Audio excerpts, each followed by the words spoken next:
In arranging our composition for our fall still life, I've created a little still life studio so that you can use 3D props to kind of get information about your still life and how you want to set up the composition. So one thing to think about is the color. So I like the dark pine cone next to the bright orange pumpkin.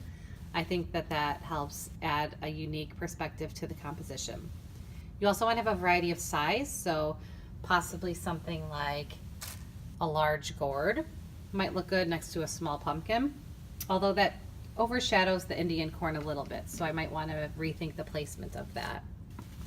You can also do multiples, so you can group different things so that there's more than one. So looking at things from above, you can get a different angle, and you can also add or take away different props to see what you like. What you don't want to do is have any confusing objects floating in the air. You wouldn't see a pumpkin right here. That doesn't make sense. The pumpkin would be sitting on the ground. So overlapping, see how the two Indian corns are overlapping, the pumpkin is overlapping those.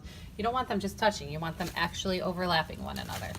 So you want to make sure that whatever you're drawing on your paper makes sense in real life, that objects could actually sit like this. Now I have a black piece of fabric with a prop underneath to hold that up. So you'd have to add that, maybe just the wrinkle in the fabric here to show that that's how that's sitting there, that it's not just floating. Like I've told you before, groups of 3 typically work better. They're a little bit more appealing to the eye. So here I have 4 objects, so I might want to add something else